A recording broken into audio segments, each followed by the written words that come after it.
तनाव एक जटिल और संवेदनशील मुद्दा है जिसमें कई देश और समूह शामिल है।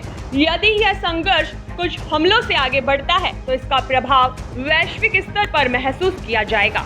ईरान व इजराइल के बीच जंग करीब करीब तय है। ईरान बदला लेकर रहेगा और इजराइल भी प्रतिक्रिया देगा। अगर यह जंग कुछ एक हमलों से आगे बढ़ गई तो इसका प्रभाव पूरी दुनिया पर पड़ना तय है और अभी से इस मामले में दुनिया दो खेमों में बंट गई है। ईरान के खिलाफ इजराइल के साथ अमेरिका, ब्रिटेन, फ्रांस और कई पश्चिमी देश खुलकर सामने आए हैं, तो वहीं ईरान के साथ रूस आता नजर आ रहा है। चीन का पूरा सपोर्ट ईरान को है तो सीरिया, लेबनान और यमन भी ईरानी खेमे में रहेंगे। इसके अलावा पड़ोसी मिडिल ईस्ट के अरब देशों का रुख खास तौर से वो जो पहले अब्राहम समझौते के तहत इजराइल के साथ अपने ताल्लुकात बेहतर कर चुके हैं, काफी अहम होने जा रहा है। यूएई और बहरीन जैसे देश खुद को असमंजस में पा रहे हैं।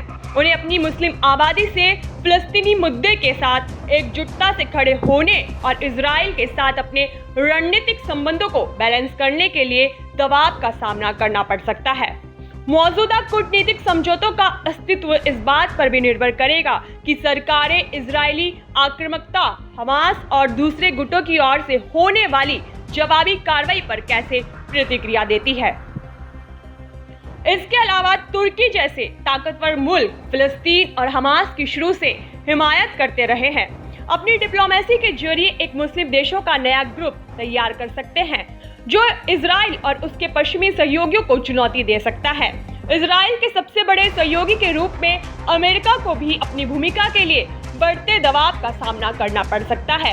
अरब देशों से संभावित प्रतिक्रिया और फिलिस्तीन की हिमायत में दुनिया के रवैये को देखते हुए अमेरिका को भी आगे आने वाले दिनों में मुश्किलें होंगी।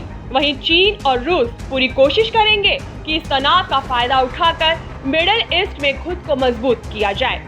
दोनों देशों ने अक्सर ईरान का समर्थन किया है और इलाके में अमेरिका के बढ़ते असर को कम करने की फिराक में भी रहते हैं। अगर मिडिल ईस्ट में हालात सामान्य करने के लिए चीन, रूस ने कोई कारगर पहल कर दी तो अमेरिका की फजीयत तय है। वहीं इस्लामिक दुनिया में अपना दबदबा बनाने की चाह रखने वाले सऊदी अरब की स्थिति यहाँ अजीब हो सकती है। अमेरिका व सऊदी की कोशिश रहेगी कि ईरान मिडिल ईस्ट में ताकतवर ना हो पाए। इसके लिए वो अमेरिका इजराइल का साथ दे सकता है।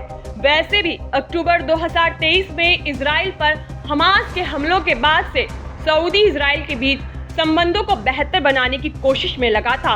ऐसे में सऊदी भी चाहेगा कि ईरान को कैसे भी रोका जाए, लेकिन अब यह मुश्किल लग रहा है। ईरान हमला करेगा यह तो, और इसके बाद पूरी वर्ल्ड पॉलिटिक्स का एक नया अध्याय भी शुरू हो सकता है।